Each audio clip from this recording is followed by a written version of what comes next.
Hi friends, welcome to my channel.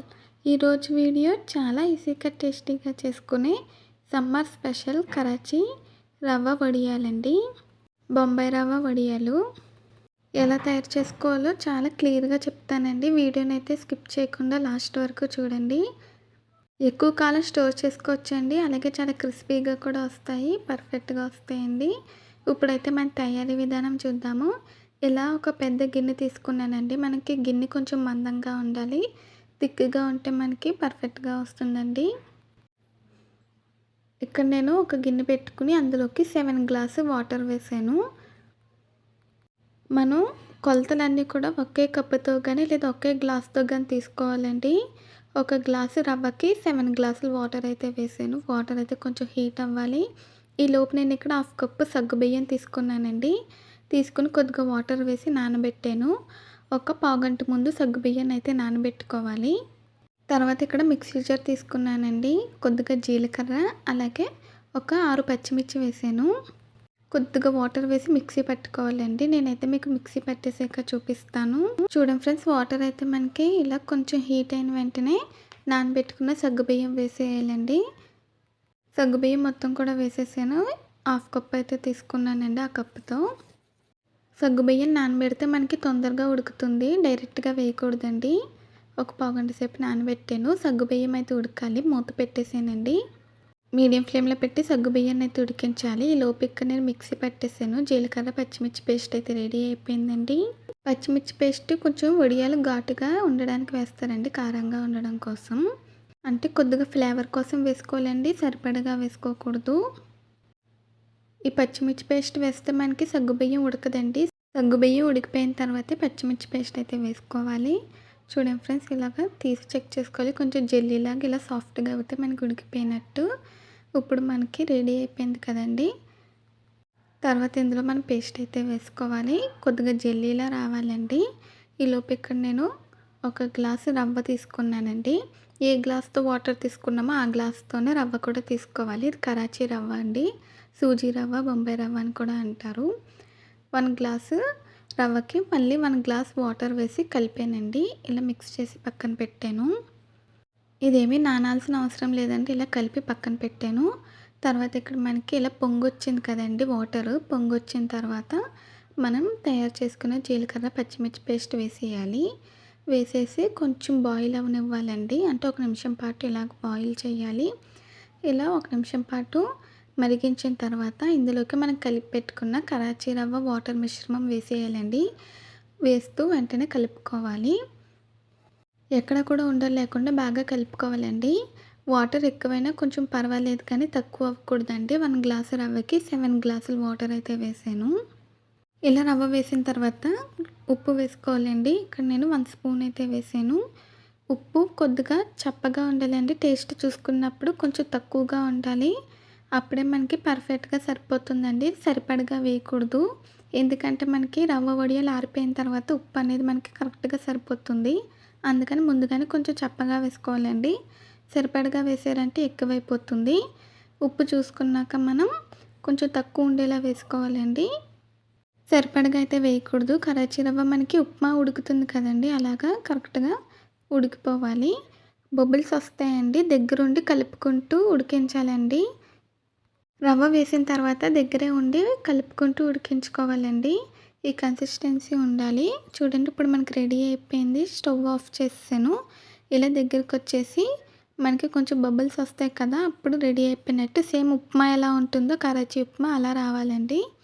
ఇప్పుడైతే మనకి ready అయిపోయింది కదా, స్టవ్ ఆఫ్ చేసాను.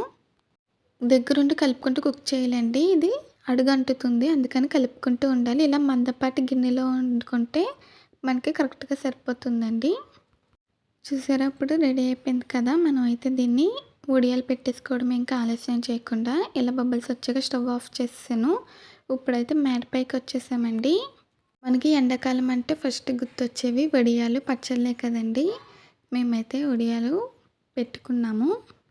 ఫిబ్రవరిలోనే మనకి ఎండలు కొంచెం గట్టిగానే ఉన్నాయి కదా, అందుకే మేమైతే వడియాలు పెట్టేసాము. ఇది చల్లారిపోయే కొద్దీ కూడా దగ్గరకు వచ్చేస్తూ ఉంటుందండి, గట్టి పడిపోతూ ఉంటుంది. అందుకని వేడి మీద వేడిగానే మనం వడియాలు అనేది పెట్టేసుకోవాలి. ఇలా ఒక కాటన్ క్లాత్ లేదా ఒక కాటన్ చీర ఏదైనా తీసుకోవచ్చండి. కాటన్ క్లాత్ తీసుకొని దాన్ని తడి చేయాలండి. తడి క్లాత్ మీద వడియాలైతే పెట్టుకోవాలి. తడి చేయడం అంటే క్లాత్ తీసుకొని వాటర్‌లో ముంచేసి గట్టిగా పిండేసి తర్వాత ఇలా మేడ పైన వేసేసామండి. వేసేసిన తర్వాత ఇలా వేడిగానే మనం వడియాలు పెట్టేసుకోవాలి. ఇక్కడ చూపించిన విధంగా ఇలా మిశ్రమం తీసుకొని వడియాలైతే పెట్టుకోవాలండి. ఇలా గరిటెతో కొంచెం అప్లై చేసుకోవాలి. ఇలా అన్నీ కూడా రౌండ్‌గా పర్ఫెక్ట్‌గా పెట్టుకోవాలండి. వడియాలనేవి కొంచెం థిక్‌గానే పెట్టుకోవాలండి. ఎందుకంటే ఇవి ఆరిపోయిన తర్వాత డ్రై అయిపోయాక పల్చగా అయిపోతుంది. అందుకని ముందుగానే కొంచెం థిక్‌గా పెట్టుకుంటే వస్తుందండి. మరీ థిక్‌గా కాదు, మీడియంగా ఉండాలి. ఇలా వడియం పెట్టి దాన్ని కొంచెం ఇలా అడ్జస్ట్ చేసుకోవాలండి. తర్వాత వీటినైతే మనం ఎండబెట్టుకోవాలి. ఎండలో బాగా ఆరిపోవాలండి. ఇలాగే అన్ని వడియాలు కూడా పెట్టుకోవాలి. నేనైతే అన్నీ పెట్టాక చూపిస్తానండి. ఇది వేడిగానే మనం వెంటనే పెట్టేసుకోవాలి. మీరు కావాలంటే కాటన్ క్లాత్ బదులు ఏదైనా ప్లాస్టిక్ కవర్ మీద కూడా పెట్టుకోవచ్చు. కానీ ఇది వేడిగా పెట్టుకోవాలి కదండీ! ప్లాస్టిక్ అంత మంచిది కాదు కదా! అందువల్ల కాటన్ క్లాత్ అయితేనే మనకి మంచిది. మీరు గనక ఫస్ట్ టైం మా ఛానల్ చూస్తున్నట్టయితే ప్లీజ్ లైక్, షేర్, సబ్స్క్రైబ్ చేయండి. అలాగే కామెంట్ కూడా చేయండి. మీలో ఎంతమందికి కరాచీ రవ్వ వడియాలంటే ఇష్టమో కామెంట్స్‌లో తెలియచేయండి. ఇలా ఒకసారి పెట్టుకుంటే మనకి చాలా రోజుల పాటు నిల్వ ఉంటుంది. ఎందులోకైనా సైడ్ డిష్‌గా వీటిని వేయించుకోవచ్చు. లేదంటే ఈవినింగ్ టైం స్నాక్‌గా కూడా వీటిని వేయించుకోవచ్చండి. సూపర్‌గా ఉంటాయి. చూసారా ఫ్రెండ్స్, ఇప్పుడు నేను మొత్తం అంతా కూడా పెట్టేసామండి. క్లాత్ మొత్తం కూడా సరిపోయింది. మా ఇంట్లో అయితే ఈ వడియాలు ఇష్టపడతారండి. అందుకే కొంచెం ఎక్కువ క్వాంటిటీయే పెట్టాము. ప్రతి సంవత్సరం కూడా వడియాలైతే మేము పెట్టుకుంటామండి. ఇంట్లోనే పెట్టుకుంటాము. కరాచీ రవ్వ వడియాలు, మినప వడియాలు ఇలా పెట్టుకుంటామండి. మీకు ఏ వడియాలంటే ఇష్టమో కామెంట్స్‌లో అయితే తెలియచేయండి. చూసారా ఫ్రెండ్స్, ఇప్పుడైతే వీటిని ఎండలో బాగా ఆరబెట్టాలండి. డ్రై అవ్వాలి. ఒక 2 రోజుల పాటు టైం పడుతుందండి. ఎండ గట్టిగా ఉంటే ఒక రోజుకి ఆరిపోతాయి. లేదంటే మనకి ఒక 2 రోజులు టైం అయితే పడుతుందండి. నేనైతే మీకు ఇవి ఆరిపోయాక చూపిస్తాను. మొదటిసారి వడియాలు పెట్టే వాళ్ళైనా సరే ఈ ప్రాసెస్లో ట్రై చేయండి. పర్ఫెక్ట్‌గా వస్తాయి. క్రిస్పీగా సూపర్‌గా వస్తాయండి. చూడండి ఫ్రెండ్స్, ఇప్పుడైతే మనకి వడియాలు ఆరిపోయినాయండి. నేనైతే 2 రోజుల వరకు ఆరబెట్టాను. చూసారా, ఇలా పర్ఫెక్ట్‌గా ఆరిపోయి డ్రై అయిపోవాలి. ఎక్కడ కూడా మనకి పిండి ఉండకూడదండి. ఇప్పుడు మీకు ఒకటి జూమ్‌లో చూపించాను కదా! ఇప్పుడు మొత్తం అన్నీ కూడా చూపిస్తాను. చూసారా, అన్నీ కూడా పర్ఫెక్ట్‌గా ఆరిపోయాయి. ఇప్పుడైతే మనం వడియాలు తీసుకుందామండి. ఇలా ఒకసారి కరాచీ రవ్వ వడియాలు ట్రై చేయండి. చాలా బాగుంటుంది. పప్పులోకి, రసంలోకి కూడా సూపర్‌గా చేసుకోవచ్చు. తర్వాత వీటిని ఇలాగా వెనక సైడ్‌కి ఫోల్డ్ చేయాలండి. బ్యాక్ సైడ్‌కి ఇలా ఫోల్డ్ చేసి వాటర్ వేసి మనమైతే వీటిని వడియాలు తీసుకోవాలి. వాటర్ కొద్దిగా జల్లాలండి. స్ప్రింకిల్ చేయాలి. ఎక్కువగా వేయకూడదు. వడియాలు నానిపోతాయి. ఇలా పైన కొద్దిగా వాటర్ అనేది జల్లుకోవాలి. క్లాత్ తడవాలండి. అలా తడిచేంత వరకు బ్యాక్ సైడ్ మనం అయితే వాటర్ జల్లి ఒక 5 నిమిషాల పాటు అలా వదిలేయాలండి. అప్పుడు మనకు అది నానుతుంది కదా, క్లాత్ తడుస్తుంది. ఇలా తడిగా ఉండడం వల్ల మనకి వడియాలు తీసుకోవడానికి ఈజీగా ఉంటుందండి. ఇలా వాటర్ మొత్తం జల్లేసి ఒక 5 నిమిషాలు ఆగి క్లాత్ని స్టిఫ్గా లాగి పట్టుకుని వడియాలు అయితే తీసుకోవాలి. వడియాలు తీసుకోవడం కూడా నేను వీడియో చేశానండి. కానీ ఆ క్లిప్ అయితే మిస్ అయింది. వడియాలైతే స్టిఫ్గా లాగి పట్టుకొని తీసుకోవాలండి. ఇలాగ వడియాలన్నీ కూడా నేను తీసేసాను. ఇలా క్లాత్ నుంచి సపరేట్ చేసి పెట్టుకోవాలి. వాటర్ చల్లడం వల్ల ఇవి మనకి కొంచెం తడిగా అనిపిస్తుందండి. ఇప్పుడు వీటిని మళ్ళీ మనం ఎండలో ఆరబెట్టుకోవాలి. ఒకరోజు ఎండబెడితే సరిపోతుంది. ఇవి కొంచెం సాఫ్ట్గా ఉన్నాయి కదా, క్రిస్పీగా అయ్యేంత వరకు ఎండబెట్టాలండి. వాటర్ వేసి వడియాలన్నీ తీయడానికి చాలా టైం పట్టిందండి. చాలా కష్టమైన పనే. అన్నీ కూడా తీసేసాము. తర్వాత మేడపైకి వచ్చామండి. ఇలాగ ఒక చీర మీద నేనైతే ఆరబెట్టాను. మీరు ఏదైనా క్లాత్ మీద ఆరబెట్టుకోవచ్చు. ఇలా ఒక్కొక్కటి కూడా తీసుకుని ఆరబెట్టుకోవాలండి. ఇలా ఒక రోజు పాటు ఎండలో ఎండబెడితే ఇవి మనకి క్రిస్పీగా తయారైపోతాయి. అప్పుడు మనకి వడియాలు అయితే రెడీ అయిపోయినట్టండి. జీలకర్ర వేసాము, పచ్చిమిర్చి వేసాము, సూపర్గా ఉంటుంది. ఇప్పుడు ఒకసారి దీన్ని టేస్ట్ చూస్తే మనకు ఉప్పు కరెక్ట్గా సరిపోతుందండి, తక్కువ వేసిన. అందుకని కొంచెం తక్కువగానే వేసుకోవాలి. తర్వాత ఇక్కడ నేను పైనుంచి ఇంకో క్లాత్ వేసేసానండి. డస్ట్ అది పైన పడకుండా ఉంటుందని. క్లాత్ వేసి కప్పేసి ఎండలో అయితే ఆరబెట్టేసాను. ఈవినింగ్కి మనకి ఇలా క్రిస్పీగా రెడీ అయిపోయినాయండి. వీటిని అయితే ఒక డబ్బాలో పెట్టుకొని స్టోర్ చేసుకోవచ్చు. మనకి సంవత్సరం పాటు కూడా ఇవి నిల్వ ఉంటాయండి. అయితే ఇప్పుడు మనకి వడియాలు క్రిస్పీగా ఎండిపోయినాయి కదా! ఇప్పుడు మీకు వేయించి కూడా చూపిస్తాను.